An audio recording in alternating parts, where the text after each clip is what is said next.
Nothing beats home cooking or winning at your home racetrack. In this case, 2003. That is Brendan Gaughn, Las Vegas native, driving that machine first to the checkered flag in the NASCAR Camping World Truck Series. Big ovation from the hometown fans. Big celebration for Brendan, who has enjoyed a good measure of success at this speedway over the years in a variety of NASCAR series. The NASCAR West Series race took the checkered flag first 2001. That win in 2003 in the Truck Series from pole position, by the way. And last February finished 7th in the NASCAR Nationwide Series race. The driver of the South Point Hotel and Casino Toyota joins us now in our ESPN pit studio. Brendan, welcome. Appreciate it. Thank you guys for having me. I appreciate it. Nothing better than love rain cooking, delays. huh? Love rain delays. Gets a lot of extra time with rain delays. Yeah, Matter of fact, not that I'm going to say that I wouldn't. The South Point Casino wouldn't mind everybody coming back and staying until Monday. You know, a few extra dinners, a few extra, hotel rooms. Okay, sorry. Let it rain. Yes, yeah. Or let it get dry. Yes, sir. Yeah, it'd be okay. Rusty, it doesn't cost you any money though. Hey, I'm staying out of this. Thank you. Hometown, really. What did it mean to you win here in your hometown? What would it mean to you to win here in your hometown? The year that we won in 2003 was the first year they ever had a crowd. They canceled the Craftsman truck race here for a couple years because it was so bad. The year before, 12,000 people. Didn't expect a lot. 70,000 people showed up that night. My brother didn't even make it to the track. He was on the highway parked because he couldn't get in.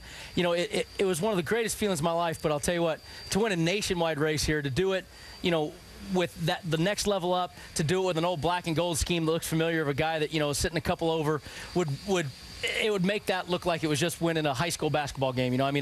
It would mean the world to me to do it here, and I believe we have a Camry that can. Hey, Brendan, what's your week like in here? I mean, you're from here. I mean, you got the casino. You got a lot of people wanting stuff from you, I mean, tell us what happened this week. It's been a little difficult. I left the shop early. We got done with Daytona, and I flew back with the team on Sunday and then said, guys, I got to get home before California because I had so many ticket requests for friends. And, my father, the South Point Casino, we have a couple suites upstairs, so had to get the guys in the suites, the guys that wanted to be in the pits, then calling all the race teams. I borrowed tickets from about 10 different race teams to get in their pit passes, pit lists. The Speedway, I do some appearances for them. They give me some tickets for doing appearances. It's been a hectic week, but I always try to get done with most of that stuff by Thursday or Wednesday, so that way I can just focus on the racing.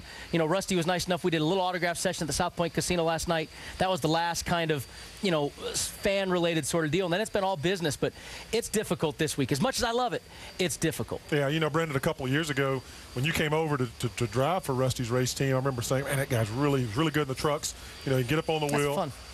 What's it going to take for you to get to victory lane? I'm still waiting for you. You've run up front some. You always seem to be amongst them, as Marcus Ambrose says. What's it going to take for you to get to victory lane? The consistency needs to be there, and that's what we lacked a lot of last year. Is we'd have a couple great races and then miss a bunch of races.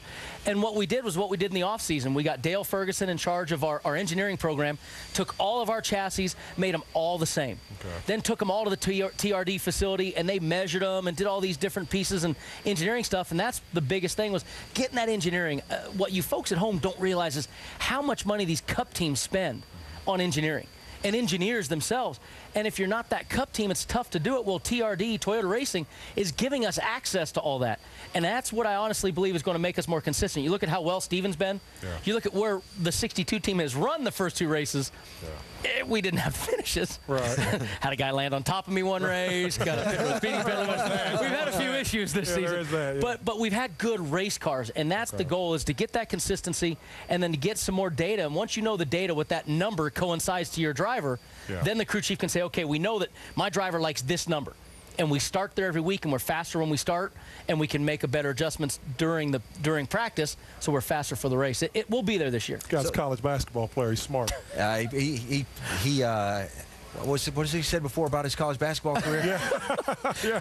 Well, I was listening off air to these guys say their first time, and I said, Brad, I said, my college basketball days, I felt uncomfortable till the last day. That's the first time I played against Moses. Yeah. He said he felt uncomfortable all the time. Coach Thompson had me to do my job, and I did it, but I felt a whole lot more comfortable, Rusty, being on the racetrack than I did on the basketball court. You're going to be on the racetrack starting 26 today in a car you think can come toward the front, and we wish you well. Thank you very much. Go get him, Brendan Gaughn, driver of the South Point Hotel and Casinos Toyota for Rusty Wallace Racing, getting ready to go in his hometown.